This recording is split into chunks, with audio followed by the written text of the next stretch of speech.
If you've ever looked at the Subaru Crosstrek and thought, wow, I wish this was fully electric, I've now got the car for you. This is the 2026 Subaru Uncharted. It's an interesting name because they use the letters C, H, and R, which are suspiciously found in a Toyota EV that is shaped the same as this. Yes, this is built in conjunction with Toyota. It is effectively a Toyota CHR, which is a reboot of the old Toyota CHR, which was a funky, tall coupe crossover thing, but now it's all electric. So this is certainly interesting. I have a lot of thoughts, and let's talk all about it.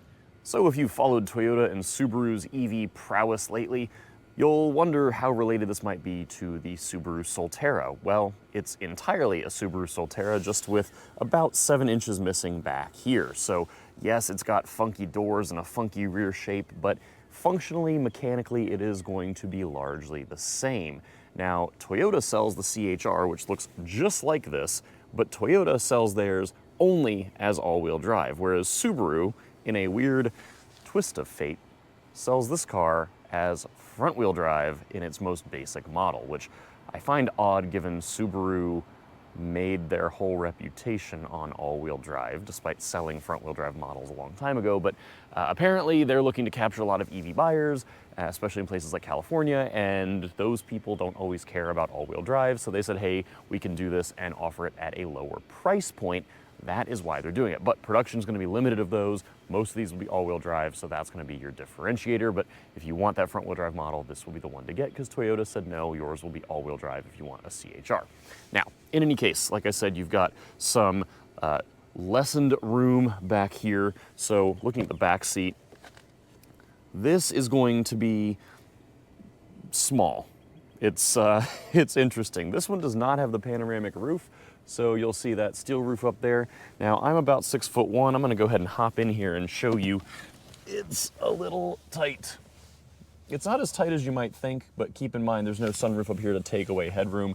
I am in here pretty good. This is gonna be your biggest lack of space versus the larger Solterra. The other is going to be in your cargo space, which is actually not as limited as I thought it might be. It's just more of a funky shape than anything, but you do have a power tailgate. And then looking back here, this is like not bad to me. You've got enough space. These guys flip up if you want to store some things under them. And then of course the seats fold flat. So that is all fine.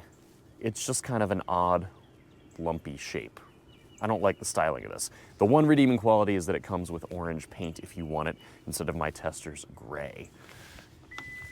So those are going to be your functional differences between the slightly larger Solterra, or if you want the even bigger Trail Seeker, those are going to be the bigger models, but it's all the same platform and the same mechanicals. However, if we're looking on the way toward the front of the car and the interior, which I'll show you more of in a minute, open the charging door, she has a NACS port, which means this thing can be charged at Tesla superchargers without any sort of adapters. Now, you can still get an adapter to use the CCS plug, which is the other style that we are now trying to make obsolete in favor of this guy.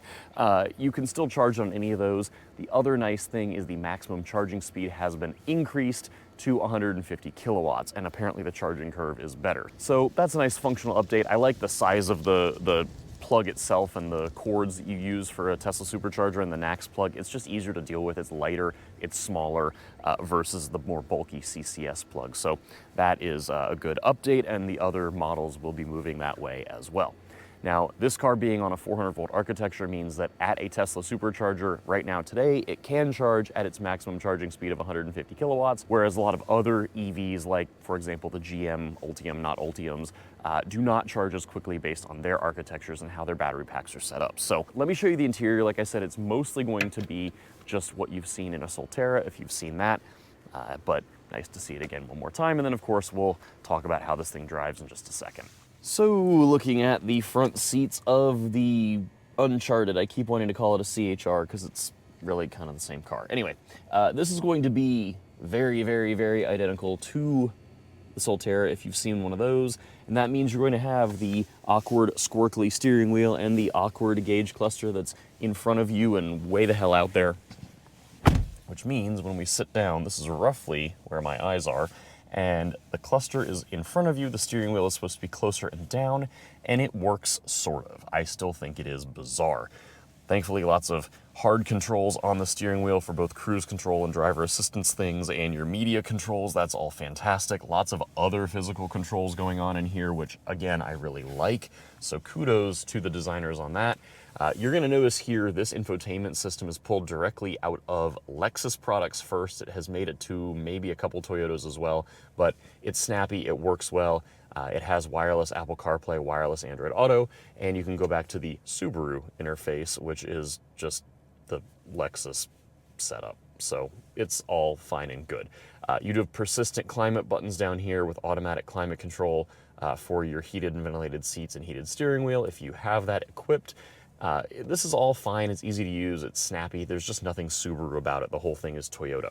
Now looking further down, you do have dual charging mats here, which is great, and then you've got this guy, which is kind of all of your drive controls. So you've got your parking cameras, your auto brake hold. This is the shifter, which is strange. I don't know why we're reinventing the shifter, but it's okay. It's not that hard to use. Put your foot on the brake, you push down and turn, and that will go to the right for drive, down and turn to the left for reverse. You'll hear it beeps constantly when it's in reverse, and it's the same beep that you have if your seatbelt's not on or the door is open or whatever. It drives me nuts. But camera quality is pretty decent for what it is. This one does have forward and reverse cameras that can do the 360 view, so if we hit the parking view button, that is nice there. And then further down here, you do have some buttons for your drive modes, including X mode, which is Subaru's software that is helpful for off-roading. It's just gonna help with how much slip and how much braking the car will use to get you through some different scenarios. This little set control is going to be for your effective off-road cruise control. They don't really want you calling it that, but that's kind of what it is. It's just very, very low speed throttle control that helps you out. Now, speaking of X mode, this does have some pretty decent ground clearance. It's got 8.2 inches of ground clearance, which is pretty good, all things considered. I have certainly seen less in my time, and I've certainly seen more. But I think 8.2 is going to be above the average for what you're going to get in this segment, and it's going to be more than a lot of people will really need or know what to do with. But nice to have it, nice to have a little bit more than you need. And my really big concern with off-roading this is just going to come from the approach and departure angles and the factory tires. I think those are both going to be your biggest limitations. I think the car itself with the X mode software and that clearance is going to do pretty well if you're just careful with it. So as we get rolling here, it's important to remember that Subaru's not calling this a sports car. This is going to be the sportiest version of the platform, but it's still going to be somewhat heavy, and it's still a crossover. Like I said, electric Crosstrek, think of it that way. But they gave it the same battery pack, which is 74.7 kilowatt hours, and they gave it the same motors, which means you get 339 horsepower on the dual motor model, which means it will do a rolling burnout, which I think is absolutely hysterical. Now, you can't just do that anywhere. It still doesn't have that much power to overwhelm its tires, but it will do it here and there, and I think it's kind of funny. We'll try that in a second. As we're going over this kind of rough patch of road, because driving on the road in DC feels like driving off the road in a lot of places, the ride quality is pretty good. It's a little soft. There can be a little bit of head toss left to right on certain roads, but I mean, you can really, this is soft in a comfortable way. So that, I think, the ride quality is probably one of the highlights of the car. And this one is not the fully loaded model, this is the Sport. And what that means is you've got a smaller wheel with a nice big sidewall on the tire, so that also is going to help. Now, as we pick up some speed here, the steering is fine, it's a little lifeless. The car's handling is going to be much more prone to understeer as you feed power in. It will tuck the nose right back in if you get out of the throttle, but in general, it's gonna trend really heavily towards understeer, and it actually has a hard time putting power down. It just wants to plow straight ahead. So you have to be really careful with your throttle use, especially as you're going into corners. You just don't have the tire to really do a whole lot there. Do we think it'll do a rolling burnout? I've done it, I've made it chirp the tires. I don't know, it depending on the everything, it may or may not do it here. And of course, this is like not a place to really get silly, but will it do it? There we go. If you catch it at just the right speed and just the right everything, you can get a little scuff out of one of the tires, which is kind of fun to me. Otherwise, like I said, power is a lot for these tires. It comes on pretty strongly, but then you do have to monitor it and make sure everything is, copacetic here. But plenty of power. This is really, I would say, more powerful than it needs to be. You can get the traction control light blinking just from rolling into it a little too hard.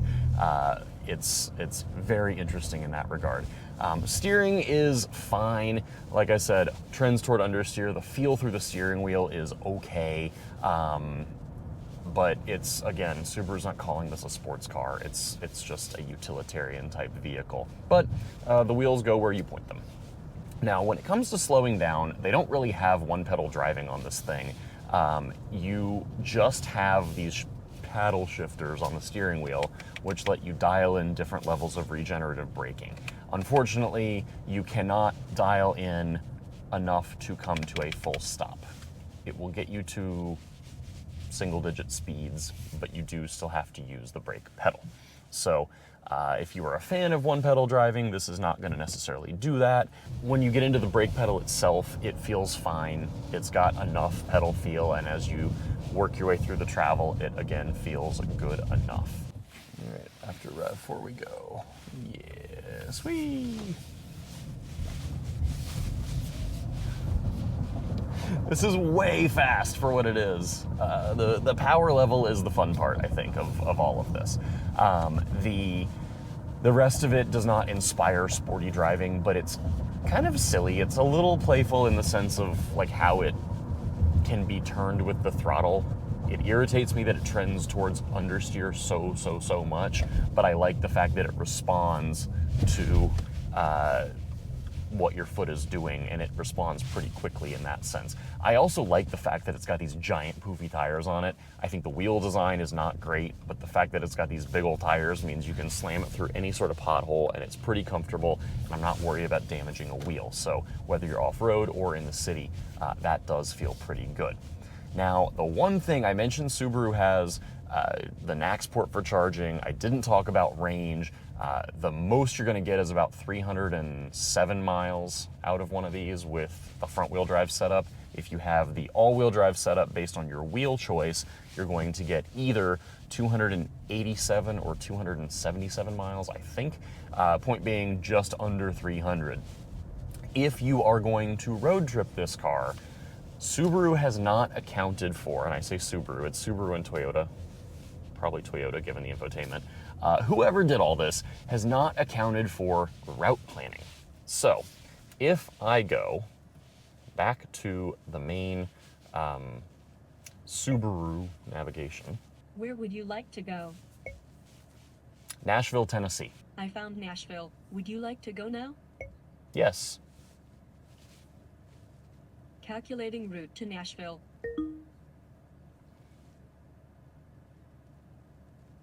Starting route guidance. I just asked the car to navigate me from Washington, D.C. to Nashville, Tennessee. And that is 668 miles. So, of course, we will not make it on one charge, naturally.